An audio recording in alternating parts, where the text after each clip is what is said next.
So you should be able to see me in there. So red, orange, and yellow guy. That means I'm the warmest thing in there.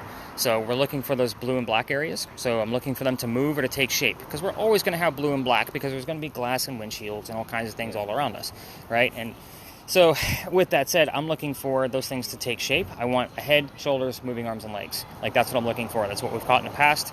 So people walking right towards us, verified with other cameras that we're shooting in the same area with nothing there.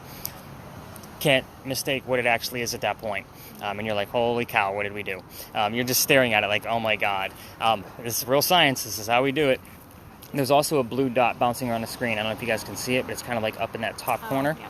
So it is basically showing you the coldest spot in the frame at that moment. In the event that we don't have a full-blown, apparition in front of us in the camera, I'm still looking for 15 plus degree temperature drops. So tonight we are, I think I wrote down 70, so I'm going to be looking for 55 and below.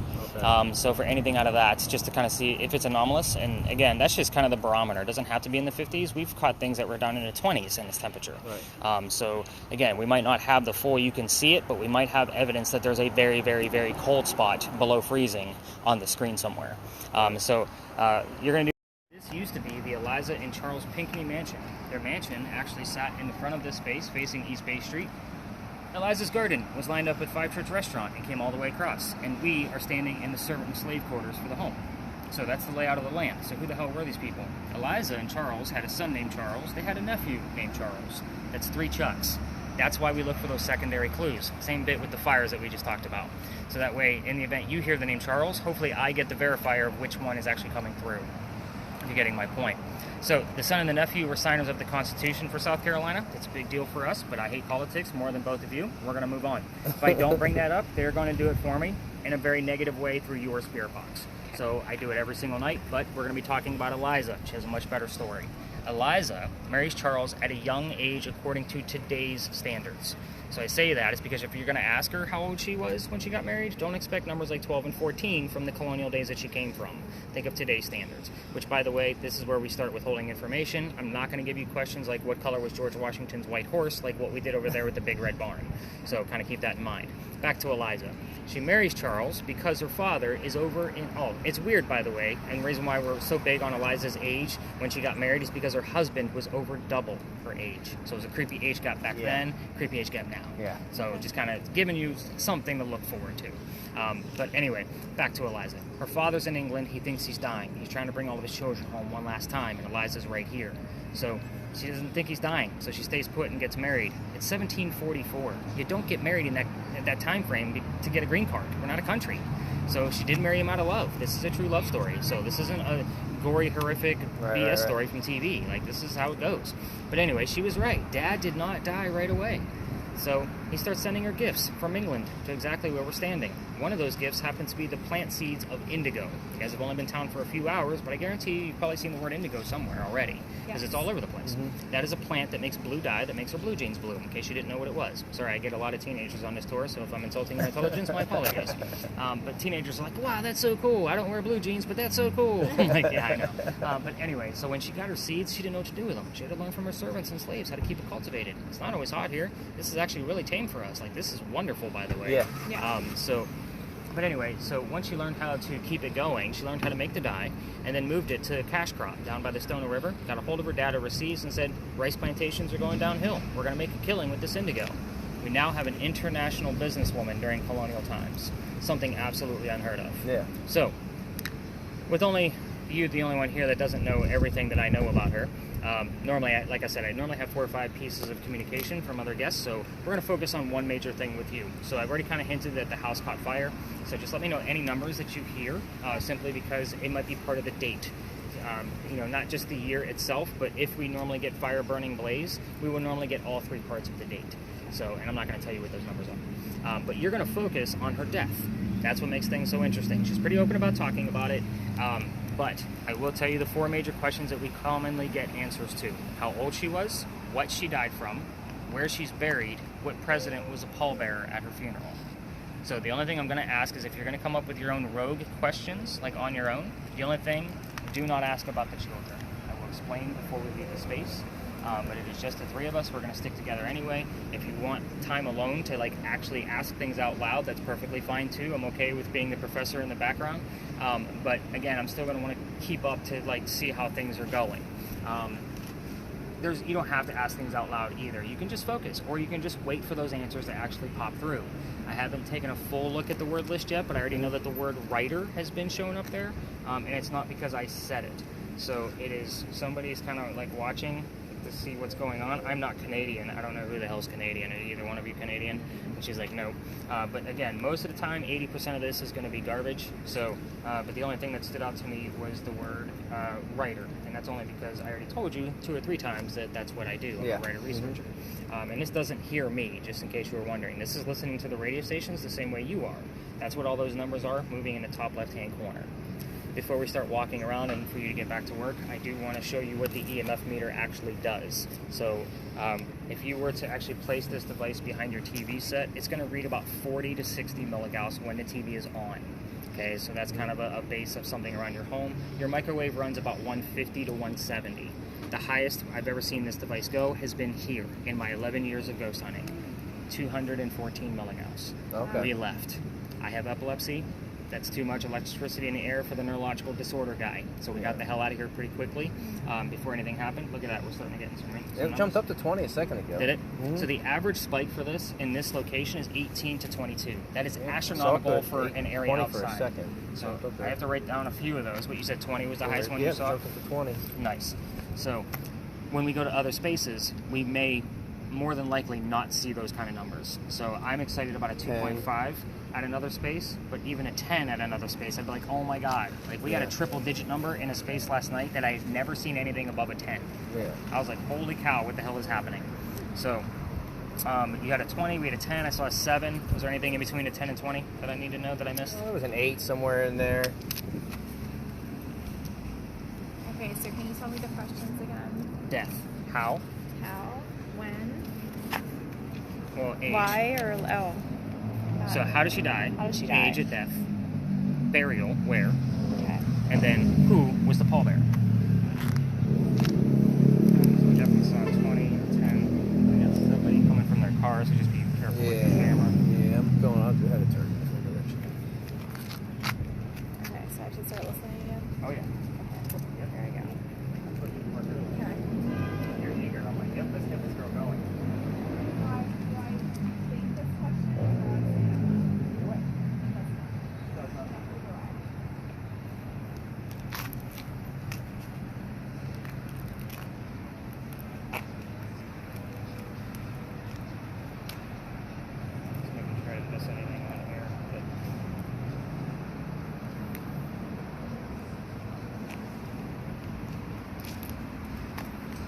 See how this is not a normal ghost store? The hashtag that I use for this is not a ghost store. It's cool. Well, the bag is filled with, like, I have an SLS camera, if you're familiar with that. That's the Stickman cam. Yeah, oh, yeah. So I have one of those. Yeah. I have an infrared camera back there. Multiple spirit boxes, different styles, that all do different things. I have the digital Ouija board. It's a new device called an Envoy. It works off of EMF just like this guy here. Oh, okay. Trying to think what else we have in there. So we're going to do some experiments like towards the end of our day. Kind of Awesome. like the finale kind of things. Yeah, this is kind of all over the place. We're jumping all over the place. I'd like to get something higher than a 20.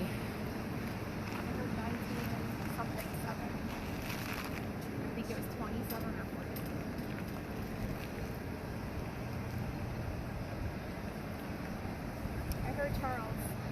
Wasn't that one of the names you said? It That's was. what you said, right?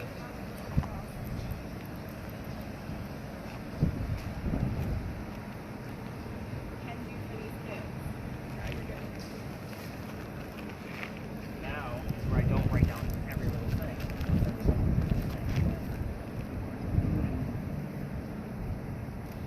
Liza, doing well tonight.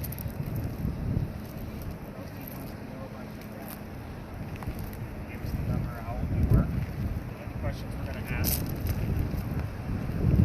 This is Christy. She can hear you.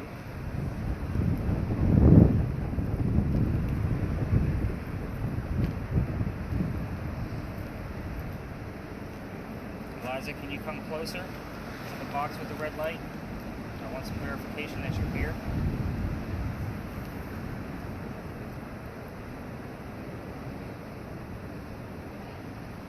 Get much closer. I'd like to have a pretty high number show up on this little red light for me.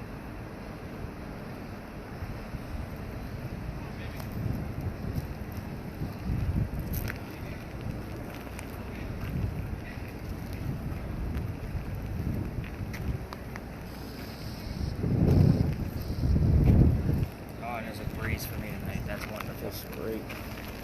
It's been cooler, but like no breeze whatsoever. Oh, really? Yeah, it's just been. Yeah, our temperature's finally dropping back down a little bit. You guys like going through that hurricane up there right now? It's really windy up there. Like, I don't know. We just left. It hadn't been windy when we left, so it just came in as we were leaving. I know it's hitting like the North Carolina coast right now. Yeah.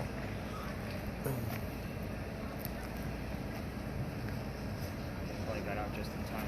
Probably started canceling flights. Oh, yeah, I'm sure. I know how the hurricane stuff goes. We've been through enough of them here.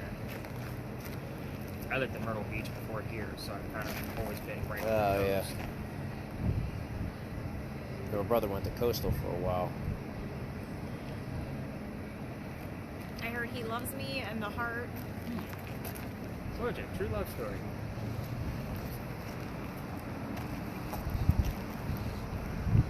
You can see where she's like the star of the show right now. Yeah. That camera I don't always follow up with in real time just because the screen is small. 95.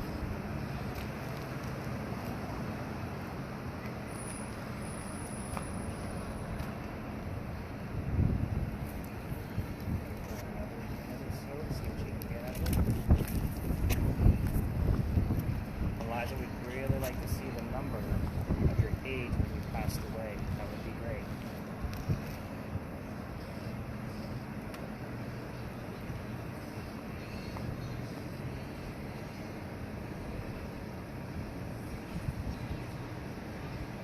Tell us the number, Eliza. How old were you?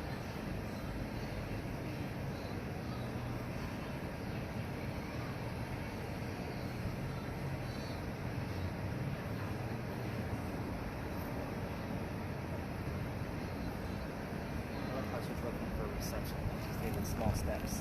and I'm then going trying to, back. like, when it's clear, like, stop and see if I can, like, pick up more, but it just, nothing's coming through super clear. Does that help? Is it her moving around doing So, anything or no? A lot of Yeah, people, like, here's like, what I'll it's tell you. normal. A lot of people want to ask, like, as soon as they get it, they pull up that antenna and they stretch it out all the way. And I'm like, why don't you just listen to one radio station and tell me exactly what the DJ's talking about? You don't want to have too much Yeah. at that point. Whatever you're meant to hear, you're meant to hear. Yeah. Like, that's kind of how I look at it. Just let it happen. Like, Yeah. don't search for anything. Just let it happen. And like throw out those questions so you have some kind of focal point. Yeah. It doesn't always have to be that way.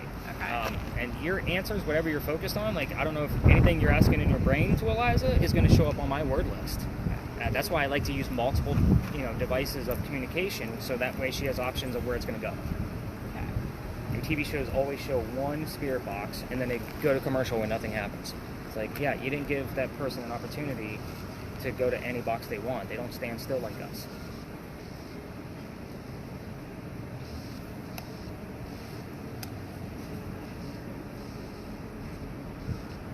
I'm going to just take a quick lap, and if I don't get anything, we'll go to the back and I'll kind of spout off all the answers. Equal housing. Equal housing.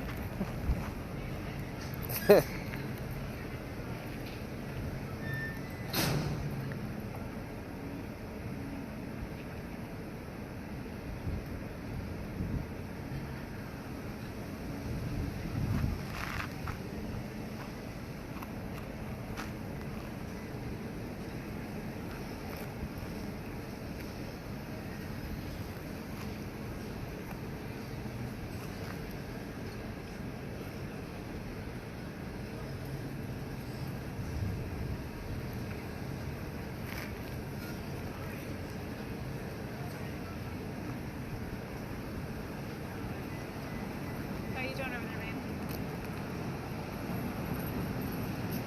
Taking this thing out.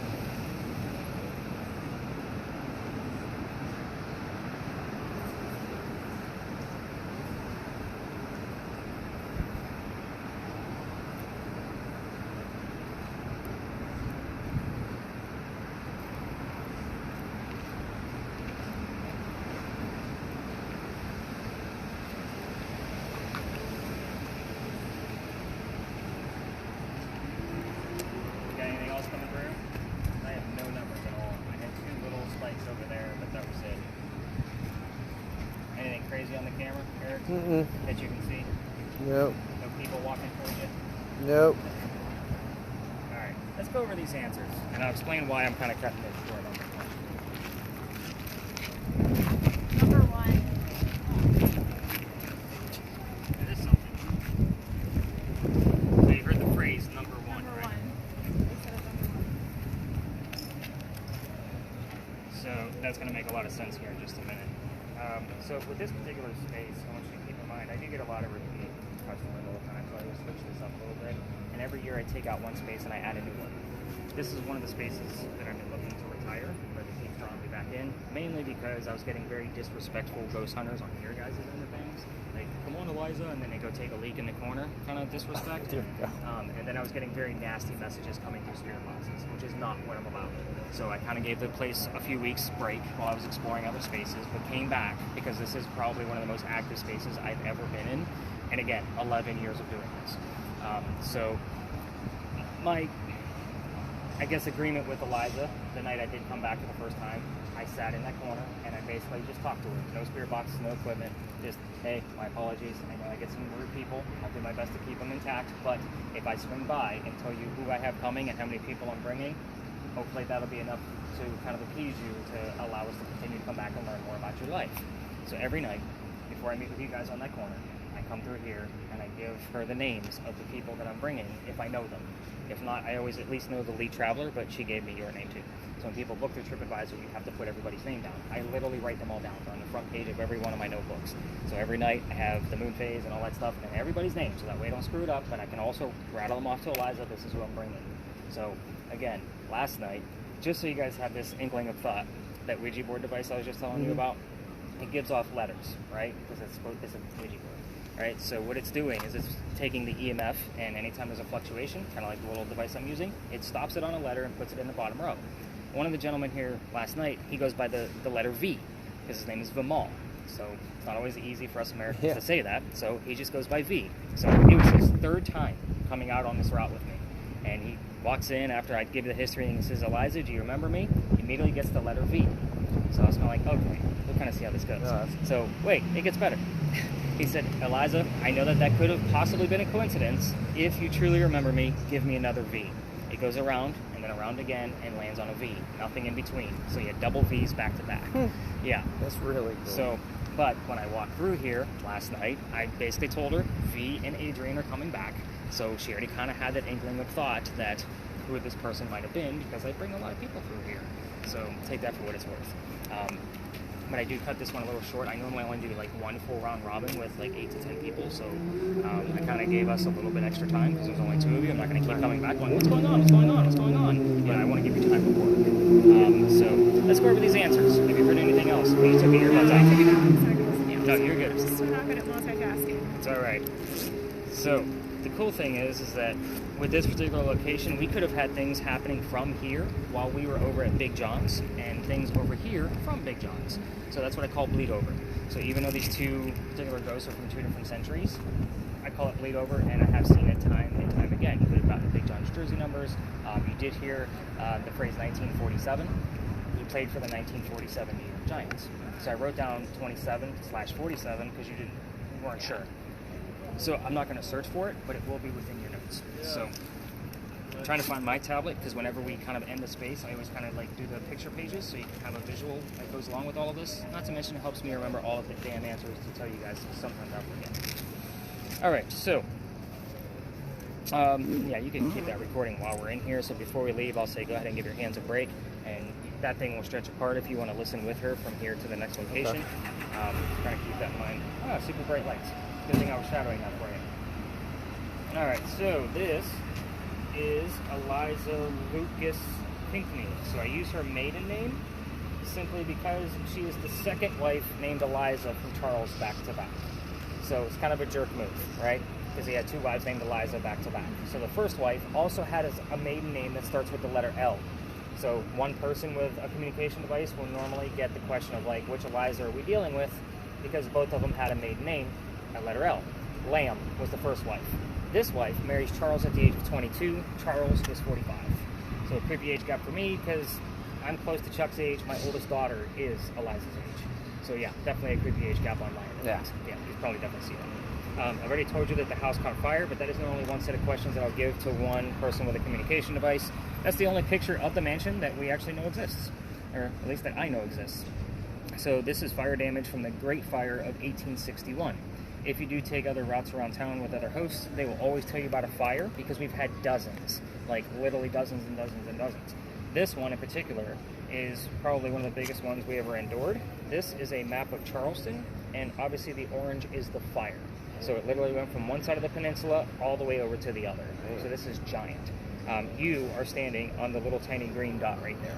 Kind of shows you how big the fire went. Yeah. So this happened on December 11th of 1861. So you can see like 12, 11, and or 61 may come through if we get the word fire, burning, blaze, or heat in your sense that you got earlier.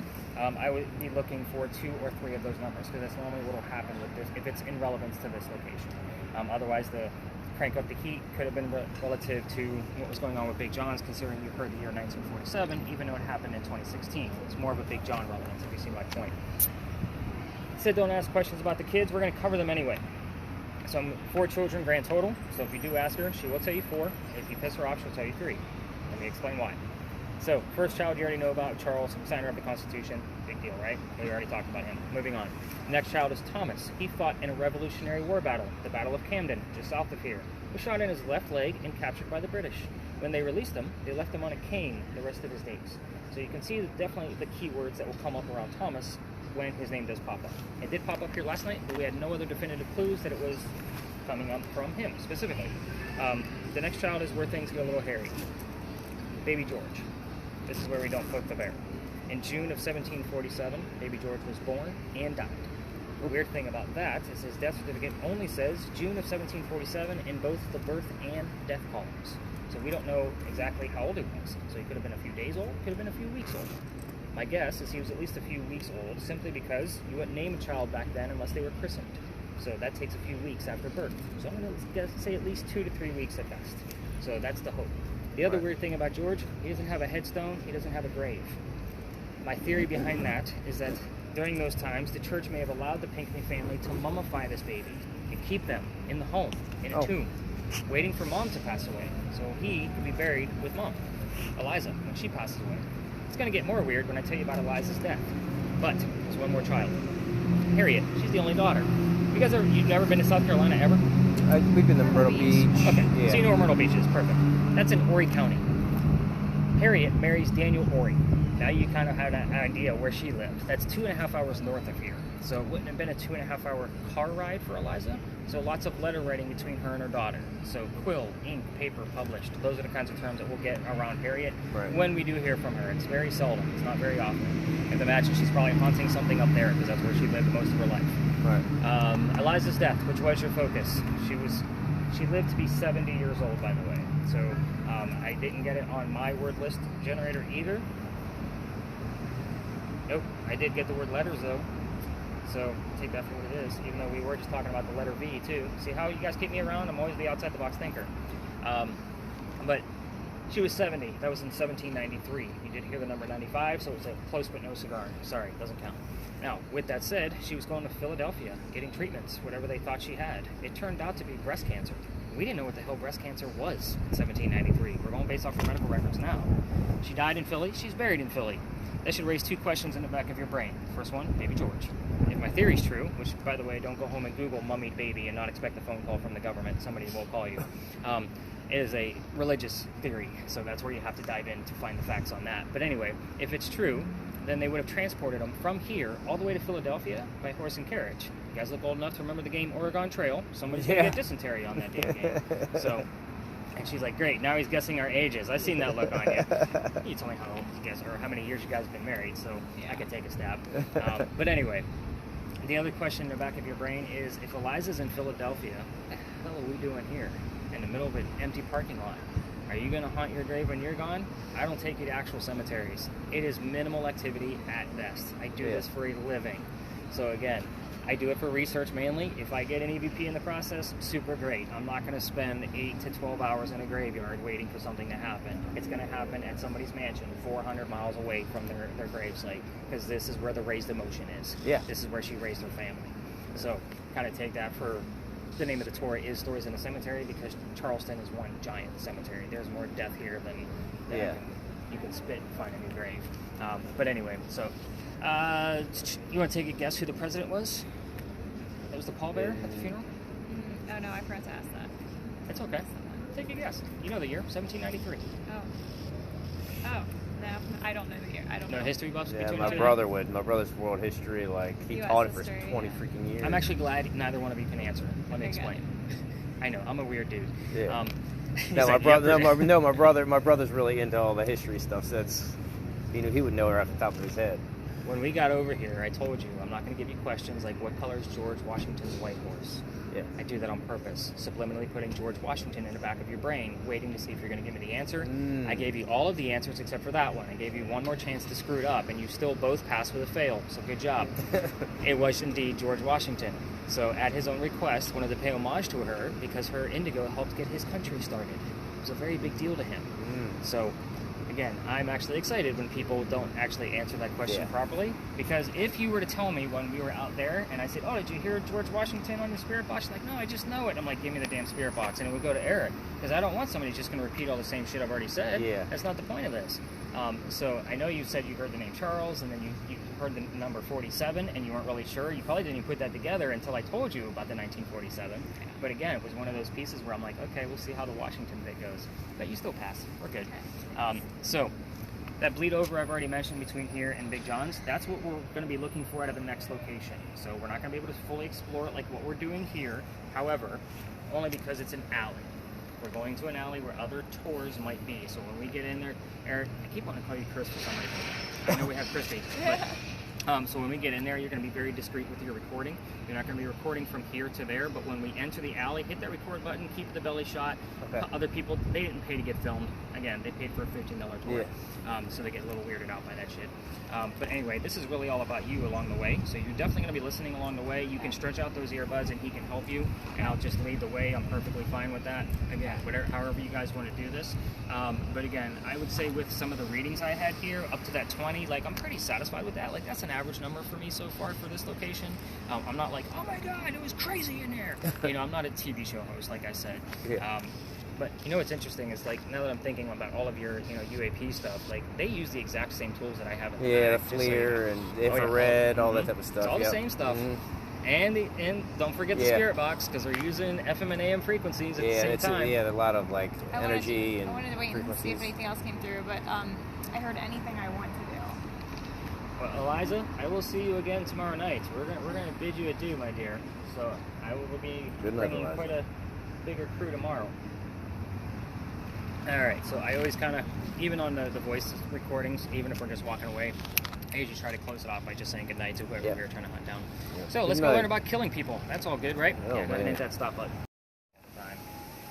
So even when, Interesting. That was fun. it is, but it'll give you a headache as well. So especially the first time around. So when other tours do come through here, they're either going to come through that break in the ivy wall right there. There's a little set of stairs. You see it right in front of the garbage can. So just be mindful of your camera, or they'll come in the same way that we came in. People just walking through here, tours are only allowed to go down halfway. So tours are going to come from this way or right there. But people walking by, we want to be mindful of them. They can come from either any of those three locations. Sounds like we got another group coming through now. Yep. So we're going to kind of move off to the side, let them pass through. So just so you guys know, like the city of Charleston allows us to go to 20 people. Like I just won't do it. Like it's just it's too much to me. Well, at least for what I do. Like I'm not the bag's heavy. It's 12. Yeah. So I keep. He's failing. Christy, who did you bring with you? We try. So, but at any rate, as far as the whistles go, if you're going to try this on your own while you're here in town and walk all the way through the alley, because remember, I can't take you all the way through because I've been kicked out of here. I didn't tell you that part yet. We're getting to that because that's the fun part of this damn gig. But anyway, turn on your voice recorders, listen to it later, see if you get anything. Just keep in mind, every local knows the damn story. So anybody walking up and down Cumberland or Queen Street throws a whistle down the alley. I do it every night. So my office is this way. We passed up my garage. I have to walk to my garage every morning when I'm done with your guys' data. I throw a whistle down here ever since I got thrown out. So here's how this goes. This is the fun part. The alley didn't always come all the way through. There was a wall up here, right where we came in. So the reason why is because this is where they kept the livestock for the city of Charleston. It was called Cow Alley before it was called Dueler's Alley. So this will also show you how I kind of put all the clues together, like how things change over time. But anyway, so that means the bricks down on the other side are older than the ones we're standing on. Those are sun-dried bricks from slave children. There's a full handprint from a slave child down there in one of those bricks, along with fingerprint swipes and others. I used to take my team all the way through here before I really knew what I was doing yet. So I used to take them all the way through just to show them how far we've come from slavery. And by the way, I treat that brick the same way I do a grave. That kid's not there. That's the last place you're going to find him. So November 26th of 2020, my entire team is huddled around that brick waiting for something to happen. I'm trying to shoo them along because I know nothing's going to happen, and it's outside the kitchen window of the beautiful mansion at the end of the alley. I was just trying to be respectful to the neighbor, not realizing I was out of bounds. So the new owner of that mansion came out screaming. My daughter thought it was great because her dad's getting yelled at, and she was on the tour that night. So she thought it was hysterical. So the next day was Thanksgiving. I don't tour on Thanksgiving, mainly because I worked for a good part of 20 years with the biggest retailer in the world in upper management. So I don't do Thanksgiving, thanks to y'all fighting over towels. So, I know, right? So the next day, I called my partner that I had at the time when I first started in the tourism industry, and I told him what happened. He laughed at me just like my daughter did. And he said, you're not allowed to go down that way. You're only allowed to go down halfway, because that's the cutoff point for tours at that time of night. So take them down halfway or reroute the group. I decided to try to avoid the whole scenario altogether, tell the story outside the alley, and then reroute the group. So that's exactly what I did. I'm sold out again. It's Black Friday. And I told my teams, I don't believe in the next story. I've never had anything happen, but we're going to give it a whirl. I'm a vampire guy, not a pirate person. We're talking pirates next, in case you haven't caught on to that. But anyway, so before we left, somebody with a spirit box, they heard the name Anne. I didn't tell them who or which pirate we're going to be looking into. The famous female pirate, Anne Bonny. Well, oh shit, maybe we will get something. So we go up and around the corner. I told them the little bit I did know about piracy. Remember, I had less than 24 hours to do research. And somebody else heard the number 300. I don't know what that means. I wrote it down. I look into it. We were there November 28th of 2020. Anne Bonny's trial for piracy, November 28th of 1720. The exact 300-year anniversary of her pirate trial. So, actually, normally the reaction I get is the jaw dropper, the holy shit, that's crazy. But I was actually pissed off. First off, it's pirates. It wasn't something I ever wanted to get into. Secondly, pirate stories, the problem for me with that is I have a master's degree in creative writing. I need, facts and data. Pirate stories come from pirate lore that was written 100 years after the alleged events of them happening. So I've read more books on pirates than I ever wanted to in my entire life. I play video games with them. I still watch documentaries on pirates, just to make sure what I talk about out here is legit. And because I'm going to be in Charleston for at least a couple more years before I have to move to New Orleans. I know, I said have to move to New Orleans. Poor me. The poor paranormal investigator guy has to move to New Orleans. My wife has to finish. We did a tour. We did a ghost tour down there actually years ago too. You did say Louisiana. I'm like, oh. Yeah, so we did the ghost tour in New Orleans, French Quarter down there actually. Right? It was a vampire. That was a vampire tour. It was a vampire. It was a vampire type tour. Because it was a bar, and it was a dark that bar. was like 20 years ago. Right? Yeah, that was pretty wild. It was a long time Is ago. it where you're married?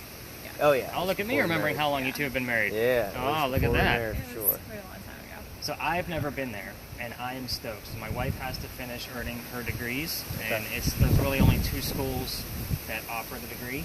So she's like, we can go to New Orleans, we can go to St. Augustine. I'm like, we vacation in St. Augustine, we're going to New Orleans, and we're going to plant our roots and never move. That's cool. Yeah. So that's Congratulations. We're going to be in between. Hopefully, well, she's got to get accepted. Yeah, first, yeah, so, yeah. I know, right? It's like they only accept 18 students for this program a year. So fingers crossed that she's going to get in. Yeah. But at the same time, school's in Baton Rouge, then New Orleans, so we're going to have to live in somewhere in between. We're both going to have to drive an hour, but we're doing that now anyway, so it really doesn't matter. So it's kind of life is life. Yeah. But anyway, that's kind of the whole rouge of why I'm not so big on pirates, was kind of like, all right, now we'll kind of see what happens. Where we're going, it's a 50-50 shot. But what I will tell you is the story itself is super interesting. We will be able to explore the space. You'll be able to listen all the way there. We'll go through the history. You'll listen again because we have plenty of space to actually investigate the area, just like what we did at the Pinckney Mansion. but it's a 50-50 shot. It's not always going to be like the Pinckney Mansion, but I will tell you, like, some of the criteria of a, like, with the moon phases and K-index and all of those things, like, we're almost in alignment with certain things, but other things are kind of out of balance. I don't know how this is really going to go. So we'll kind of see what happens. You can continue recording if you want to, Eric, while we go up and around the corner.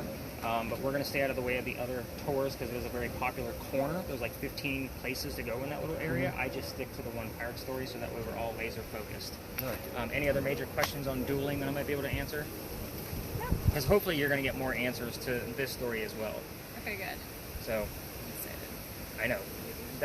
This is part of the reason why I'm taking it out, because there's really nowhere for us to be able to explore without being in the way of other tours. I know there's nobody down here right now, but normally I can't plan that. I don't time this, so we just go. So most of the time on a Friday, Saturday night, this thing is lined up with tours. Oh, is it really? Oh, yeah. Every tour comes down here. Every one of them. So, and It seems kind of quiet down here. yeah, it does now. Again, it's 10 o'clock. I guess this would be an earlier time of when I'm normally down here because you guys showed up early. Okay. So we got started early. That's true. Yeah. So it's again, normally this is lined up on a Friday, Saturday Okay. night. That guy that passed through. Yeah, us it seems early. it's a neat little. This is probably one of alleyway. the most picturesque places we have in all of Charleston. This is probably one of my most favorite places. I hate to give it up as far as a ghost tour, but again, there's reasons behind it. Oh, absolutely. But if you are a picture taker, night or day, it's beautiful down here, and it's always this quiet. So even when you guys are down here, hi ladies. Hi. So even when you guys come down here, like say tomorrow afternoon, it's always going to be this quiet. Just so you know, it's very peaceful. Yeah. I love it down here. In the springtime, like we have a couple of Remys running around over the walls, kind of freaks out some of my guests. I'm like, that's another reason why I'm like trying not to jump scare them with real mice kind of thing. But yeah, they'll just climb across the walls and the ladies will give a little shout and they start like they're at their feet kind of thing. Like really, they're up there, they're fine. We're in their house. Yeah. Like let them be, they're fine. You'll see them on the SLS camera with little tiny stickman figures. Let's go learn about crazy pirates. Well, like 30 seconds ago, I heard "Follow me, follow me."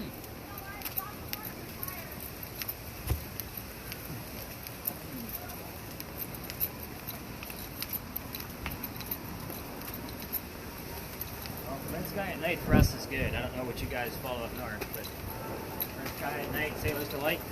What's that? Red Sky at Night, Sailor's Delight means the storms are passing. Yeah, I don't know. I don't know. We don't have that thing back home, right? What is it? Red skies at night, sailor's delight. No, never. Yeah.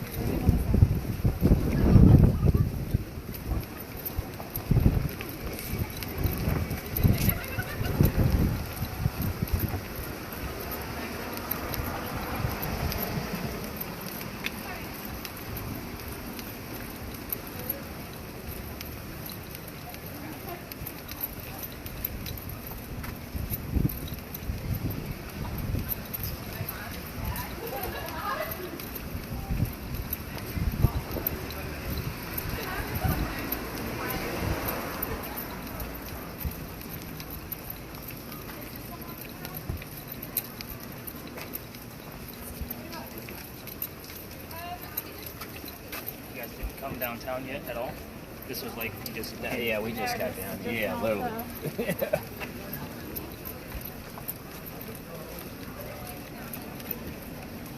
figured this would also be a good way to just hang around and see what the city's like. I guess for my route that I normally use, it's only about half a mile. Like it's really not that far. Yeah. Some other tours, they go anywhere between a mile to 2 miles in a 90-minute period. We only go half a mile in a 2 to 2.5 hour time period. So we definitely like take the time to explore the space. Yeah.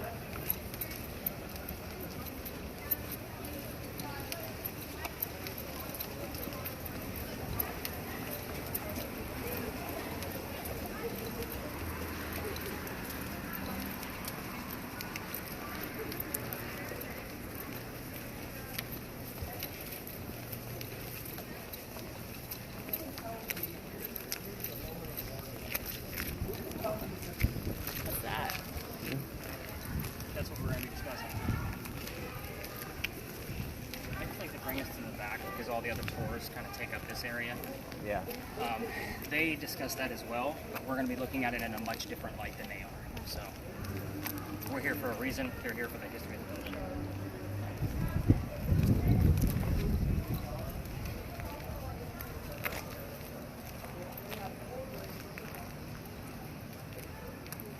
This is where I get to take a little break from the bag.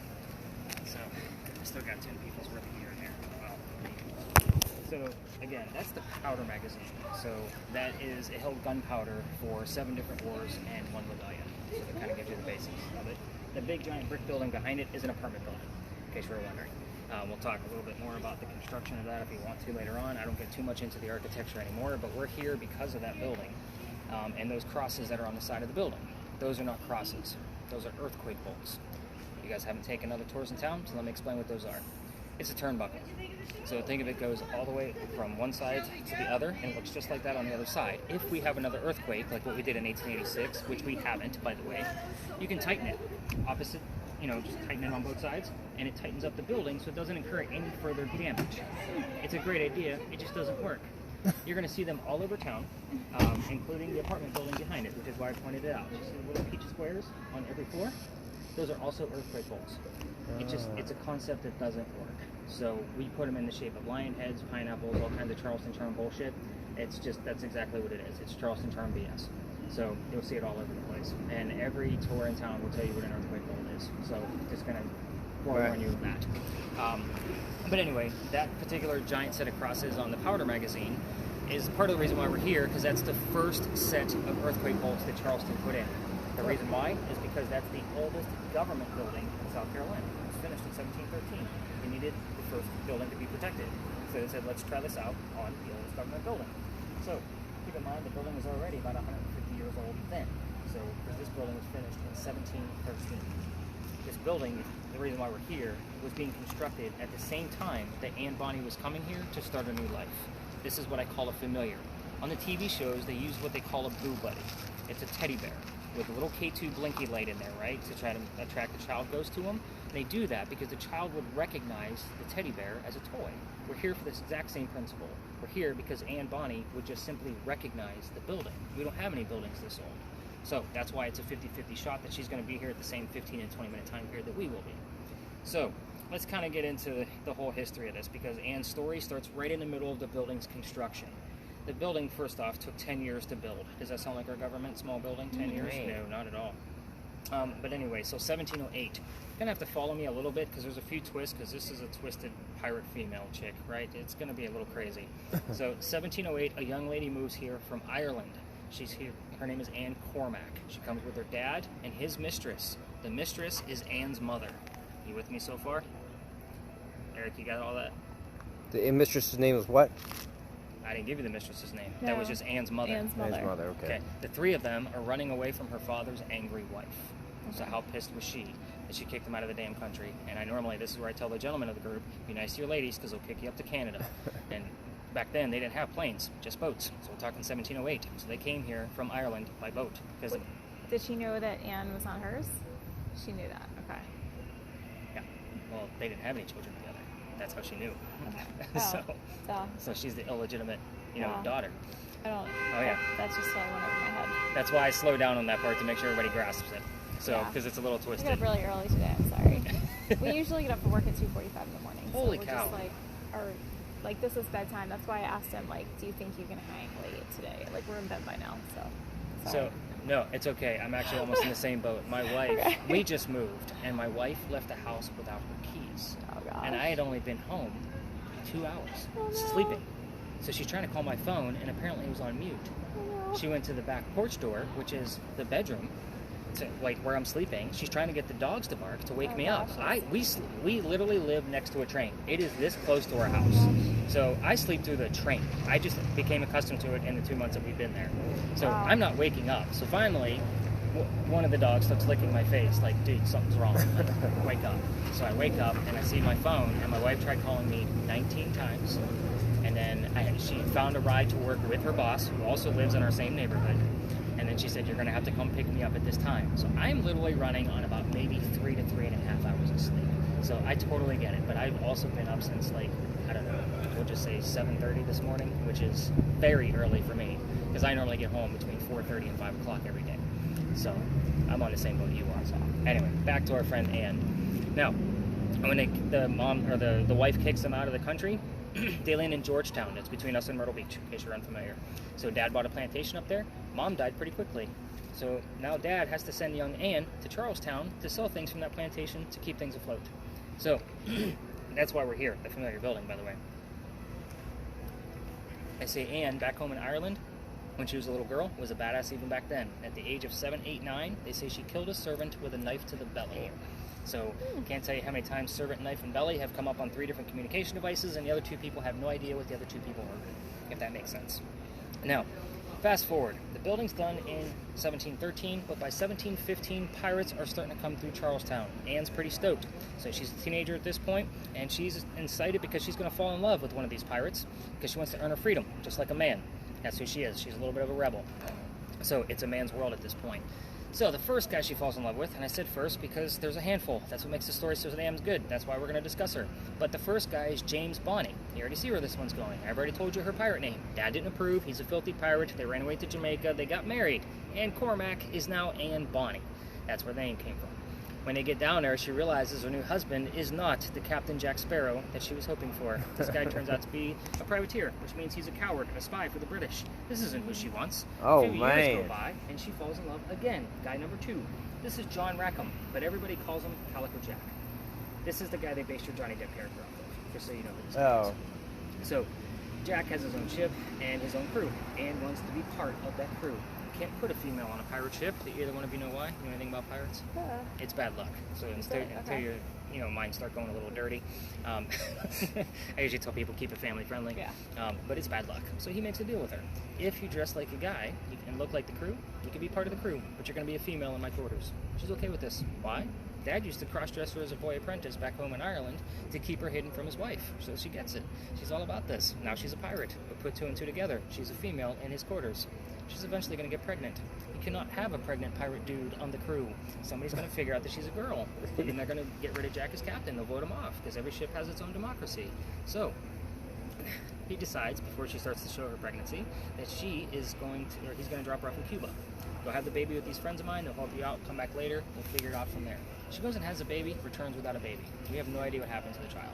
So I've read enough damn books. None of them tell me what the hell happened to the baby. But she comes back dressed as a female. This makes Jack pretty pissed off. Now everybody's going to know he let a girl on a ship. So to make him even more mad, she's going to go flirting with the pirate crew that he just captured. They're down below deck. We're on guy number 3. Guy number 3 turns out to be a female, dressed like a guy, to be part of the crew that Calico Jack just captured. So now we have 2 females, dressed like males, on the same ship, trying to be pirates. Her name is Mary Reed. She went by Mark Reed to become a pirate. So, yeah, kind of take that for what it is. Her and Mary became friends, possibly lovers. We're not going to really know for sure because of the time frame and or all of the books about them. Yeah. But the British found out where they are. They sent an entire Navy fleet of ships to come take down one measly little pirate ship. The rumor is that Anne and Mary were the only 2 pirates not drunk enough to come up and fight with 1 bullet flintlocks. That's obviously they don't know how to use cannons yet. They just haven't been pirates for very long. So that's not going to work out against the whole fleet of Navy ships, right? So they get arrested. And as they're being arrested, Anne looks at her captain, her beau, who's also being handcuffed and shackled. And she says, I'm sorry to see you here, but if you would have fought like a man, you wouldn't be hanged like a dog. The word dog shows up here a lot, just so you know. Anyway, the judge wants to see the 2 quote-unquote men that fought back so valiantly on their own. He's already tried and hung Calico Jack and the drunk pirates that wouldn't fight. They're dead and gone. The 2 ladies go in front of this judge, and they reveal their gender, hoping to save themselves. The judge doesn't give a shit that they're female. They're still pirates in his eyes. He's still going to hang them. We plead our bellies, was the last thing they shouted, because you can't hang a pregnant woman in 1720. It's illegal. So he sends them both back to jail, delays the hanging. Dad is still up here in South Carolina with all of his Irish money. He bails out Anne and brings her back home. She remarries. That's husband number 2, but guy number 4, because we're going to count Mary. We don't really know. She has 4 kids, dies at the age of 84. Very abrupt ending, because we don't know jack shit about her after her pirate career. There's so many speculations of where she went, so forth and so on, who she married, how many kids she had, all of that. We don't really know, so I keep it nice and simple. 4 kids was the average number of what I commonly saw in all of my readings, so that's what we're going to go with. Yeah. Mary Reed dies 5 months later in that Jamaican jail from whatever pirates die from in a Jamaican jail. Use your imagination on that one. Most books tell you something simple like fever. I call BS on it. We're going to call it scurvy. Why the hell not? It's pirates. Now, this is not the romantic English woman we just talked about with Eliza Pinckney. We may have to kick Anne in the shins a little bit to get some answers. But here's the things I left out. So, and you can ask whatever you want to here. Some of it I can prove, most of it I can't. What I can prove are the names of her parents. That's why I said I didn't give you her name yet. Right. That would be the father and the mistress. You can ask what those names are. I know what those are for certain. I know the city where she grew up in Ireland for sure. And we've been getting that one coming up more and more. The name of Calico Jack's ship that she joined. That's always an interesting one. And the color of her hair, if you're not getting anything else. So I haven't checked my word list in a while, but I'll be kind of doing the same thing like what we did at the Pinckney Mansion site. I'm just going to kind of get a base reading. I normally don't go for the base reading on the EMF on the front half, but feel free to do so. But when we wrap up, we'll go over by that wall. So if even there's a sit down over there, if you want to just go sit down and listen, you can do that too. People are going to look at you weird because they don't know what they're listening to in the middle of the night. So I know, right? You're the weirdo. I'm not worried about it. I don't know these people. Exactly, and you'll never see him again. I haven't checked the word list. It's been a while.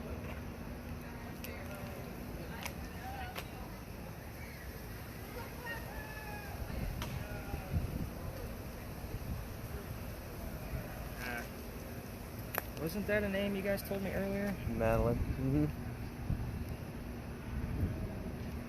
It's her mom's. Yep, that's what I thought. Just wanted to verify that. That was.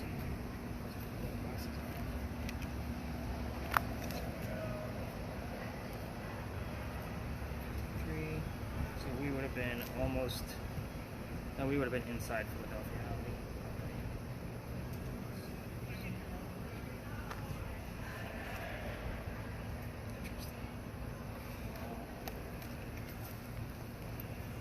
She's having the time of her life out there, just so you know. I don't know if you could tell her or not. I'm sure you could. That's your wife. She's into it, man. She's really, she's focused. That's how I know. So my son is the same exact way, too. I was going to ask if you guys have kids. Yeah, 2 kids. How old are they? He'll be 15 in November, so he's 14 right now. Gotcha. And she's 10, and she turns 11 here in October. 17 and 22, both girls. Oh, wow, they're grown up now. I'm right behind it, too. I got a 1-year-old grandson, too. Oh, congratulations. I'd say thanks, but I haven't met him yet, and not sure I ever will. Oh, He's one of those. yeah.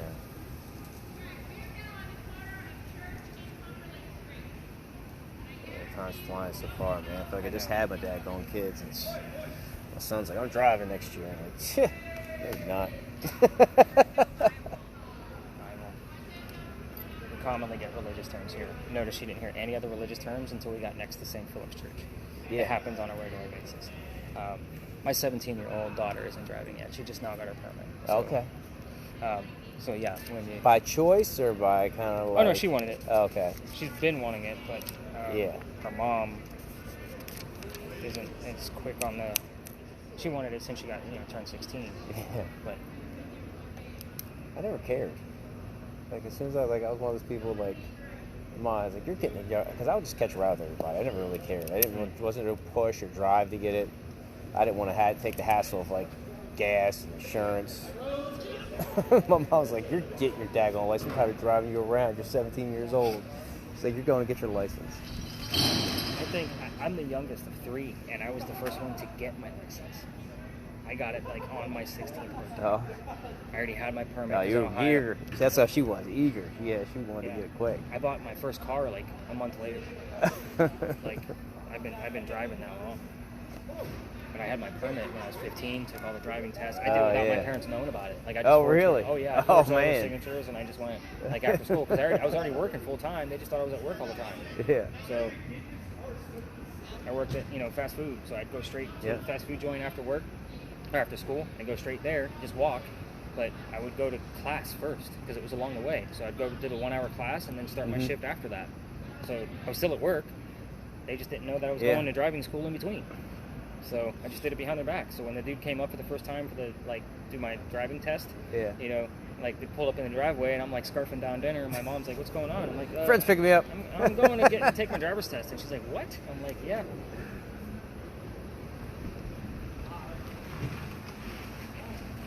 Take a look at hopefully they're just turning around. I got no readings whatsoever. That's usually the expectation in here, is a bunch of zeros. Yeah.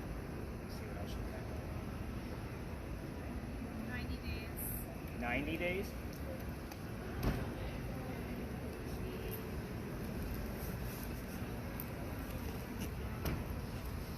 And religious terms are common here, just so you know. 501. Because, I mean, if you look up, there's the biggest steeple we have. That's St. John's.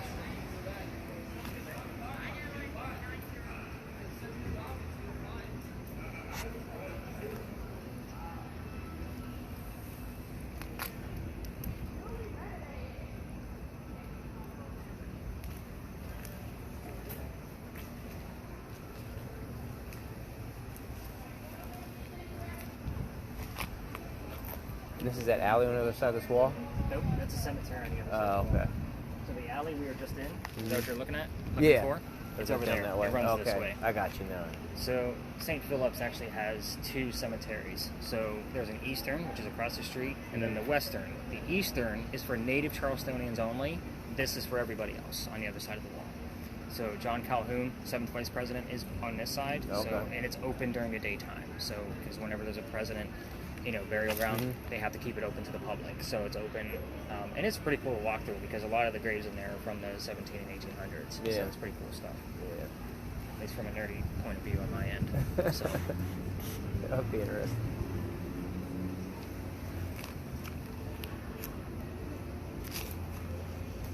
Christy, you're the star right now. What do you got? Because we don't get a whole lot of EMF in this space. There's a lot going on. I just can't hear any words. Not come through clear.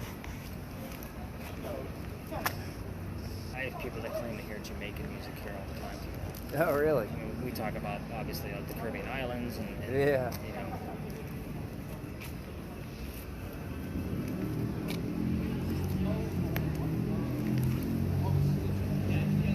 So how long you guys staying here?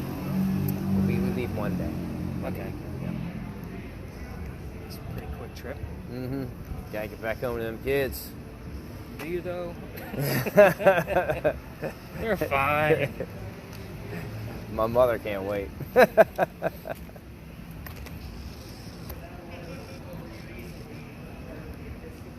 should put this one in too. What's wrong? Maybe I should put this one in too.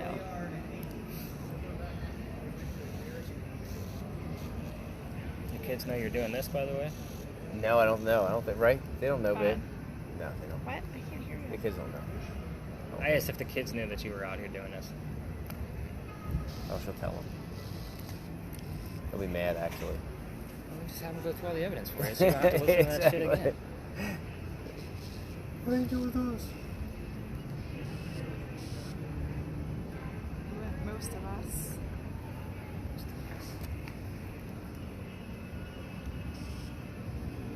That's where it is. Stop.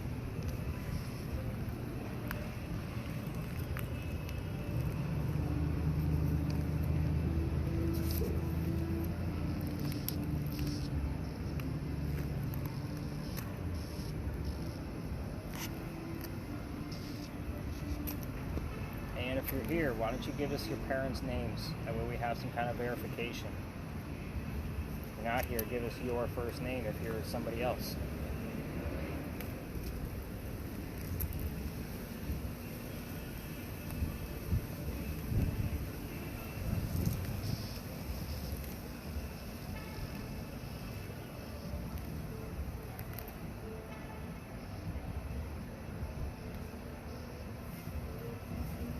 Of course, we have the somewhat Irish music in the background.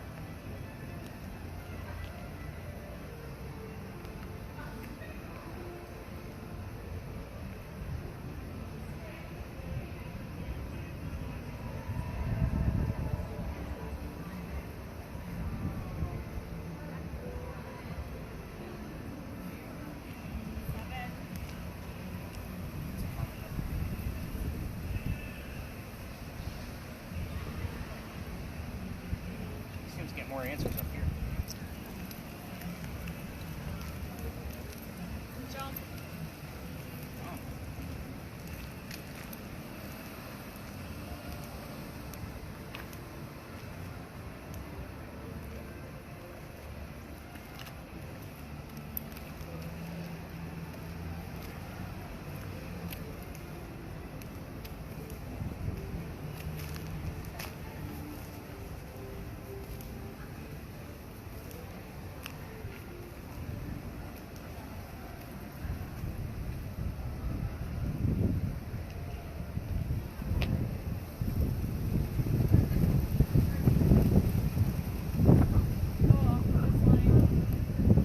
your whistle? Whistling. Nice. And I turned it down because it's Yeah.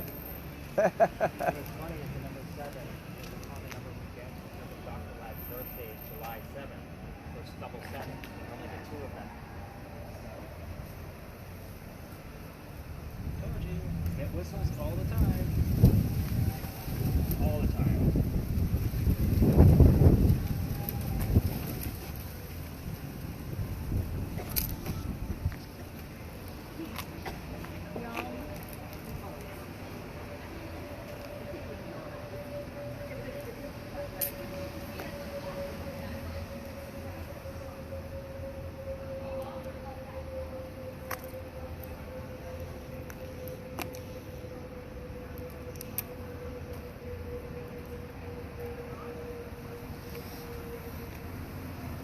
Finally.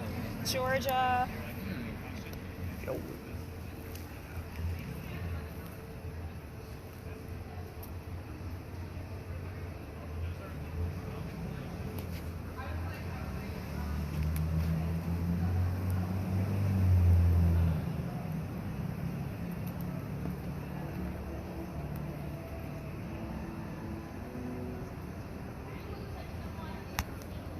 Dr. Ladd, if you're over here, can you give us the month of your birthday? Or maybe the rest of the date of your death? We heard November earlier. Crickets, crickets. There's literal crickets in the background. They're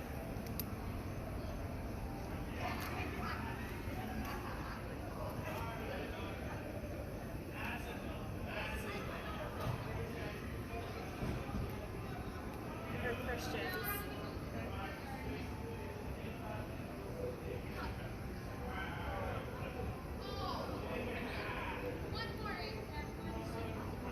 Recognize this building, that's why we're here. We're asking the same questions we always do.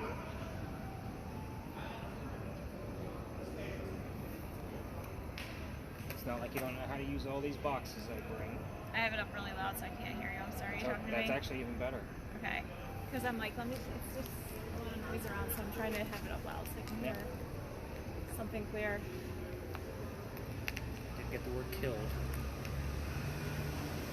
I want you to tell me the day that you, okay, not the day that you died, but how about the day you were killed? That would be fantastic.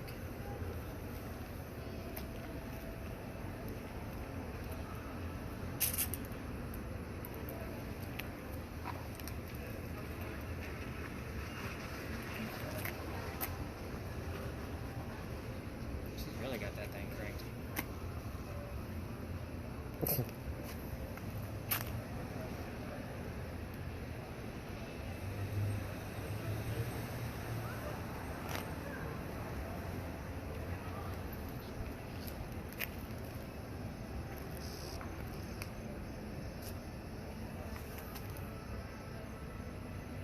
Give us more than that. I'm pretty sure I heard Russia. Okay. Sundays.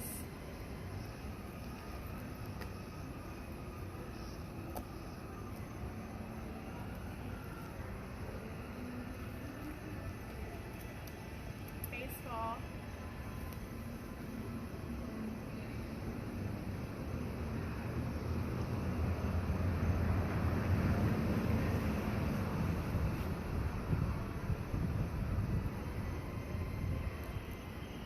Community. Smoking.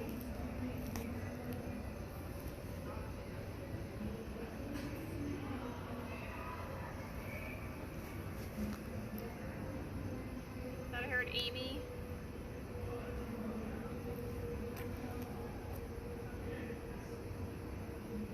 Bluest sky.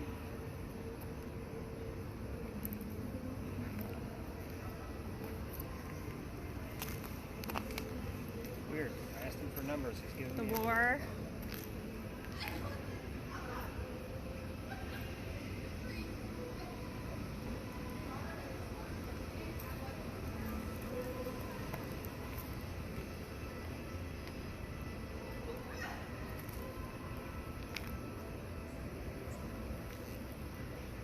I love how she's testing the reception.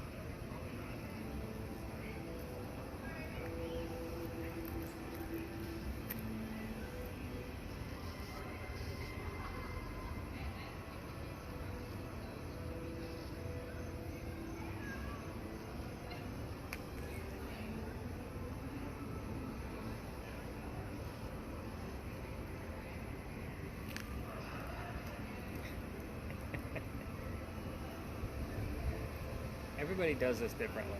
Yeah. You guys like laughing at me. Watched you. Are we supposed to be leaving yet? And I'm Yep. just like, We're good. I'm watching you test the reception again. You're like doing twists and turns, and you because got I'm like, oh, this is a good spot, but then it like never saves. I want to like. So the word smoking, I don't know why that's like a weird thing we don't normally hear on the radio. She's had a couple positive experiences with mediums too. Try walking faster.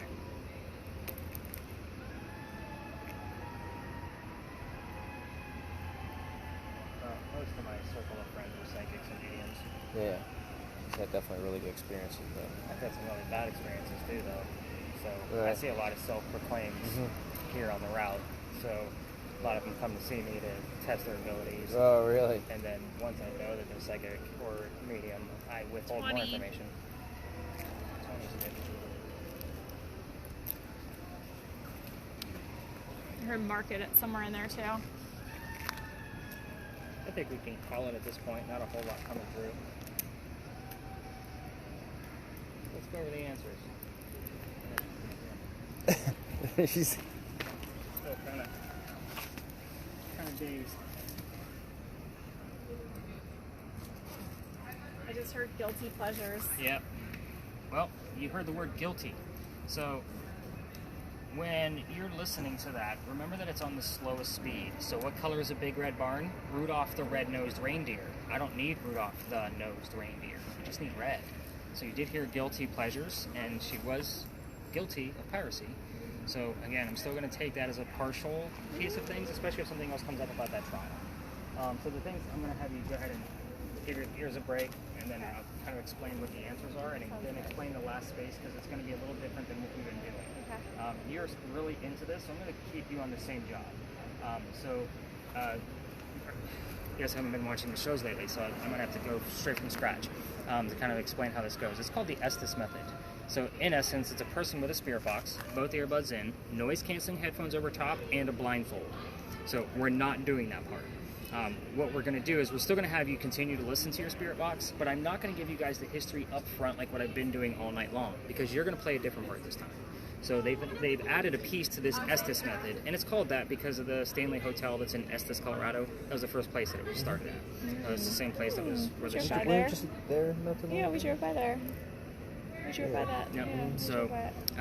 but that's the reason why it's called the Estes method. But what they've added to it is AI with VR. So the person that's supposed to be under, instead of a blindfold, they get a VR cam, and then you put your phone in there with the proper app, and it uses the magnetometer of your phone to generate AI imagery. So have you guys ever dealt with AI before?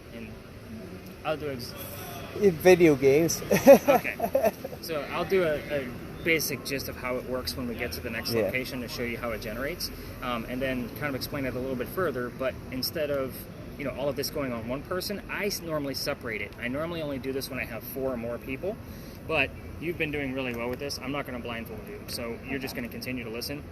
But you're going to be wearing that VR helmet for about 10 minutes and telling us telling me, because she's not going to be able to hear everything, what all of those images look like. And I'm going to see if it correlates with what she is hearing. And you guys, and then afterwards, I'll see if I have any EMF readings. We may explore the space a little bit further, but otherwise, normally after that 10 minutes is over, I normally give you guys the history to kind of show you how it correlates and why it all matches up, and that usually wraps up our night. So let's get into the answers. Very interesting how that next section works, just because it is a new addition for what I've been doing in the past year, and experimenting with the VR and AI piece, especially that. So a lot of the teenagers want to come and get blindfolded, but then I show them the VR, and they're like, oh shit, I want to do that part. I'm like, oh, you've already been designated. You're good. So one of the few pictures you can find of Anne Bonny where she actually has a shirt on. So I usually show that picture because I get a lot of teenage boys on this group, and I don't need angry moms, and I'm sure you can appreciate that. But that's Anne Bonny and what she looked like. So her parents' names were William Cormack, Mary Brennan. So even if I have like 5 communication devices out there, it's normally one person that hears the phrase William and Mary. So, and that's just the way this normally goes. She grew up in Cork, Ireland. So the word Cork will pop up from time to time, and obviously she has red hair. Calico Jack, I always show you what he looked like as well, simply because everybody wants to see what they base Johnny Depp off of, and it's just hysterical. Calico Jack was named that because of the jackets that he wore. They came from British captains that he killed. So his father was basically a textile, so all of those things were very important to him. Father was a tailor, sorry, not textiler. But Calico Jack stands for fancy jacket. That's basically what it means. The name of the ship where he, that we're in joined was called the Kingston. I don't expect the word Kingston to pop up on your spirit box because that's not a normal Charleston radio station word. The word king would suffice. Mm-hmm. So same thing with my word generator list. I do have another spirit box that does pick up more disembodied voices than the ones we're using tonight. I would expect Kingston to come out of that more so than the two that you and I are using tonight. It's more like, what color is the big red barn? Blood kind of mentality. So that's the basic. Oh, by the way, this is the space where why I give that heated warning at the top of the tour, where I kind of like headache, nausea, dizziness. 2 years ago, same month, September, took my group to the back. About 7, 8, 9, 10 people, I don't remember. But the kid next to me, he's about 21, 22 years old. He's passing out on us. He's fainting, like white as a ghost. No reason. And the temperature was about like it is tonight, maybe a few degrees cooler. No reason for this kid to be passing out. He weren't out for very long. I have to pick him up by his armpit, like literally, so he doesn't hit his head on the ground. His boyfriend picked him up from the other side of him. We brought him over here to this wall, sat him down, got him some water. He's feeling better. I decided I'm going to tell the story and move forward. I told the story of Anne Bonny, and I spread everybody out. This used to be the last stop, and I used to tell like 2 or 3 different stories here, so they have one last hurrah before I started doing the blindfold thing. And then before everybody spreads out, them 2 guys pull me aside and say, Nick, we have to tell you, we are 2 transgender males and 2 females dressed like males, just like Anne and Mary in the story on the tour. So it made sense. That's why one of them nearly passed out, but it was still unexplainable, if that makes sense. So that's the weird shit that I see. Psychics and mediums, I make sure that they do not get a spirit box. If I know that there's a psychic or medium, because it's a different kind of messaging system that they're just not going to understand, and it's just going to cause chaos and confusion. So that's why I have you guys show up normally early, so I can kind of get a feel for things. I ask questions, kind of get a gist of who the hell you people are showing up to my random weirdness out here in the world. But you can go ahead and stop your video because we're going to be walking about 2 to 2 hours session. The person with the blindfold doesn't know the history. Same way you don't know the history when we're about to cover anyway. But if I ask about certain things and I'm getting certain answers about that house, I know why. They just can't hear what I'm asking. I wanted to do a quick demo to show you like what that AI actually does, so you guys had an idea. So I use Bing all the time to create images for like my social media platforms. And it just kind of helps keep things fresh. I slap my logo on it, and boom, I own the whatever image that was generated. But I just wanted to like talk to Bing for a second so you can see how I do it. But when you're going to be watching your imagery come through, just picture it's a ghost talking to my phone. So it's the same type of principle. So what I do is I tell Bing what I want it to create. Create a cartoon image of a park at night with 2 people sitting on a bench and a tree in the background underneath a lamppost. So it took all of that information. It'll take a second, but after about a minute, it'll give me 4 options to choose from, and then I choose which one I want. Did you see how I try to create that? Yeah. I don't have the best reception over here.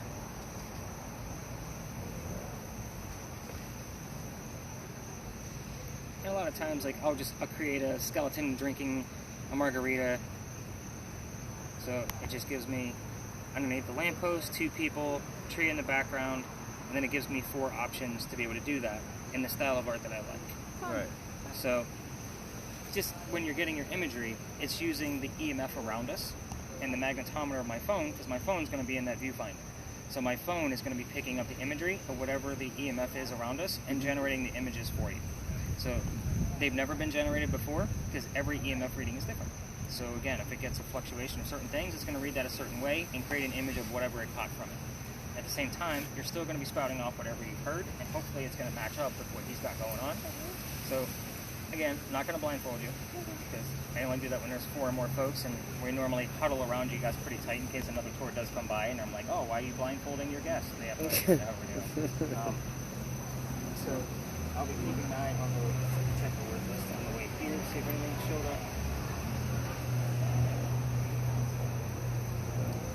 We did get Jack. I don't know how far back that was, but and the word medical. There's your doctor. So Lots of really vague stuff, like nothing where I'm like, ah, we definitely have somebody here. It's all like little tiny clues all over the place. Let's see. Yeah, I got a whole bag full of Christmas goodies over here.